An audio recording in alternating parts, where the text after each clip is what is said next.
Hello everyone, my name is JMLisondra, and first of all I want to greet you a Happy New Year. I want to say thank you for being with me for the past few years. I know everything was hard this time because of the pandemic, and I want to say thank you personally that you are being with me, and it doesn't stop us from painting.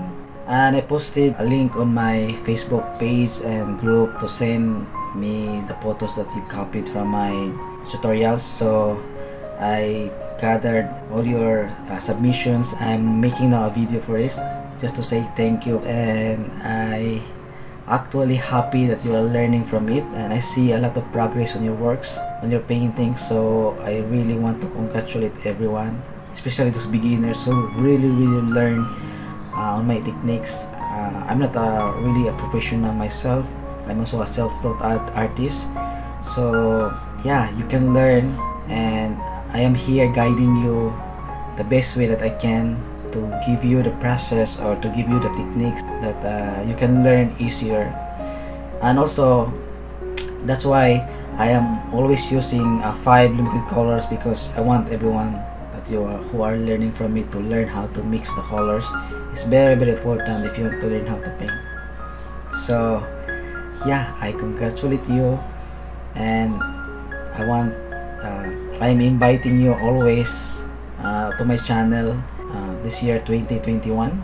I will be having more tutorials from basic to much advanced, or we can do more. I don't know. I still have no plan, but I am very excited. And to my patrons, I want to say thank you for supporting me. It helps me a lot. I personally want to say thank you to all of you who supported me on the patreon.com. I know that it's not perfect. I'm not always perfect to give you the best tutorials that I can, but you're still supporting me. So I will be giving more this year. It will be a lot more, and this January I am planning to give more exclusive for you. So for everyone, enjoy my small presentation and slideshow for the paintings that you copied from me. And once again, congratulations, and you did great works.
Okay, that's also, you see all the works that copying from my tutorials. So all I can say is that they are really great and wonderful works. Once again, Happy New Year. Thank you. Keep learning, paint more, stay safe, and God bless everyone.